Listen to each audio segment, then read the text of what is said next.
Welcome to another Whiskey, Games, and Nerd Stuff. Today's whiskey, we are finishing off the bottle of Jefferson's Bourbon.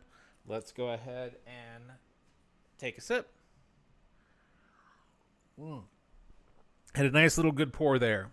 And today's Nerd Stuff, we're going to talk about Absolute Wonder Woman, issue number 1.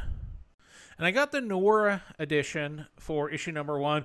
I really do dig these editions. Now, it's not something I would get for every single issue, but I think for the first issue, it's really cool. I just like the aesthetics on it, and really enjoy it. And issue number 1 was written by Kelly Thompson, and the art is Hayden Sherman. Hopefully I pronounced those names right. Really like this cover, the inner cover in here. I thought that was pretty cool. I have to say, I really enjoyed this issue. I wasn't sure if I was going to get into Absolute Wonder Woman or not. Anybody who's watched the channel knows how much I like Absolute Batman. But I have to say, I really thought this was pretty cool how they set this up. Really thought what they did with it was unique. I like how it kind of starts off with this little unidentified object starting in the sky, and these monsters are flying out of it, kind of like a... You know, they almost look like monsters from The Quiet Place. And then you've got what obviously is going to be Wonder Woman kind of swooping in here with a giant-ass sword, which I always thought was pretty cool. And then it flashes back after it goes in here with her fighting it. I like kind of what it talks about, where this scene in here was pretty cool. It says, and the princess had all the gifts any princess could hope to have. Beauty, grace, compassion, kindness, wisdom, the ability to outrun a hellhound and conjure the darkest of magics. Things every princess needs when she was raised in hell. And when I read that, I was like, holy crap.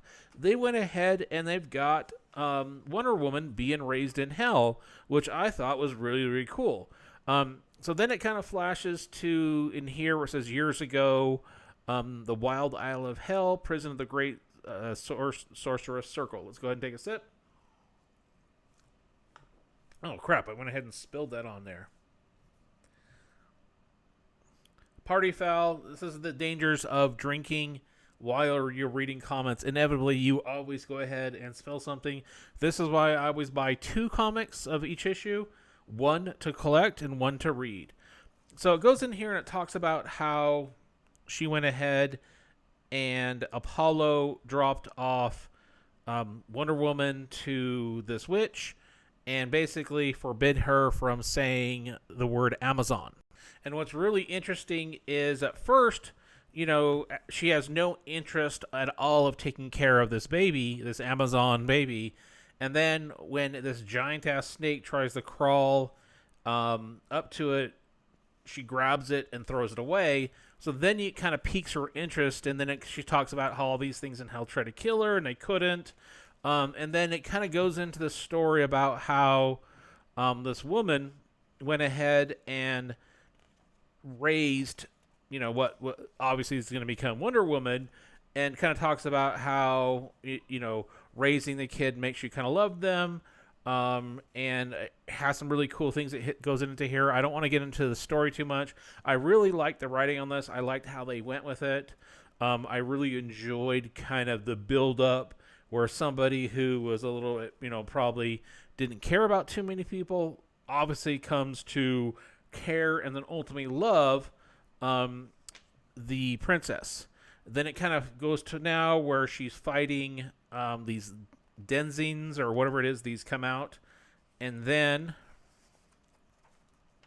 you see where there's some really cool fight scenes. I really like the art on this. Just kind of flip through a couple of these pages, and then she comes to find out she's an Amazon. And then towards the end of here, what I liked about it, you know, kind of it plays the fact that she's saying Amazon, Amazon, discovering who she is.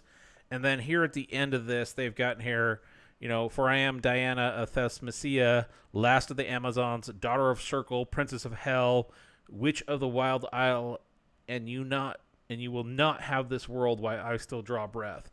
So what I like about this is they're alluding to early on that the gods were afraid of the Amazons because they were a protector of humans. That's what I'm taking from this.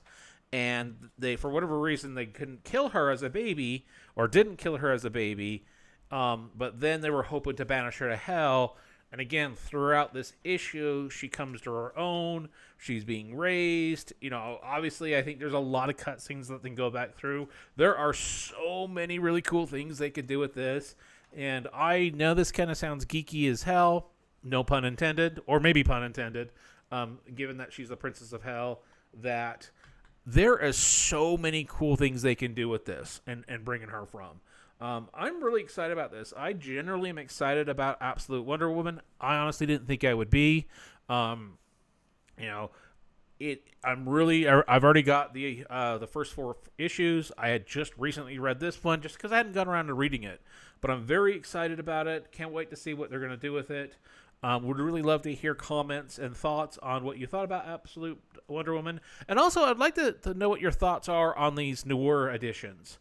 Do you like them? Do you not like them? And also, are you like me where you kind of buy 2 issues of a comic, one to read and one to collect in case you spill your bourbon on it? Until next time, folks, cheers.